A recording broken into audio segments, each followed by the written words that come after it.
Bonjour Vincent Hervouette. Bonjour Dimitri, bonjour à tous. Alors, jour d'élection, Vincent, aux États-Unis, les New-Yorkais élisent leur maire. Oui, alors à 24 heures près, ça fait pile un an que Donald Trump a été élu. Un triomphe en nombre de voix, en nombre de grands électeurs et aussi au Congrès puisqu'il a arraché la majorité à la Chambre des représentants comme au Sénat. Malgré les procès en sorcellerie, malgré les anathèmes lancés par les bien-pensants, malgré les tueurs embusqués et les magistrats tenaces, une victoire tellement écrasante que le Parti démocrate ne s'en est toujours pas remis.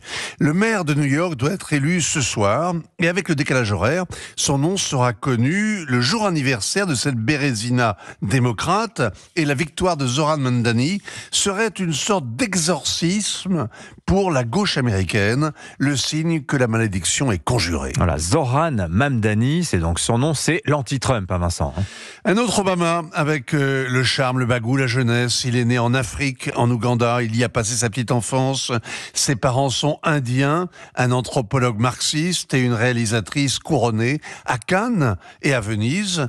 Il a toujours vécu au sein de cette gauche intello qui habite en première classe dans le village mondial. C'est un musulman à la barbe souriante et c'est un musulman radical qui dénonce en Israël un régime d'apartheid, à Gaza un génocide et qui laisse dire quand on parle devant lui d'une intifada mondialisée.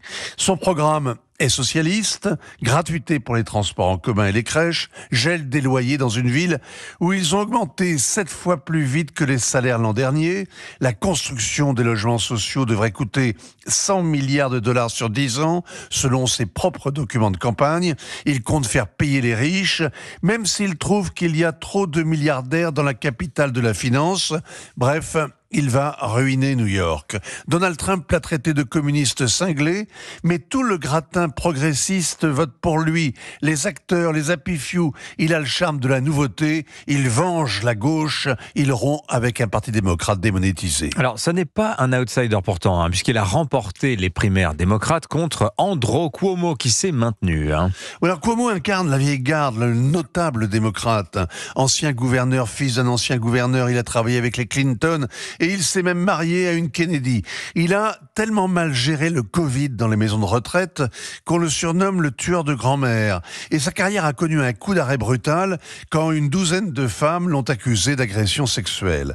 Il a 10 points de retard dans les sondages sur Zohran Mamdani, mais il s'accroche, un peu comme Kamala Harris dont le parti n'a même pas réussi à se débarrasser. L'ancienne vice-présidente vient de publier un livre pour démontrer qu'elle n'est pour rien dans sa défaite.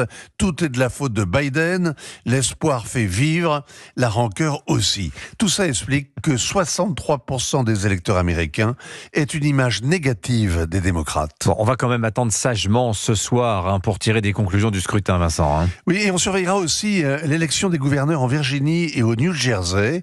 Il y a 3 femmes en lice.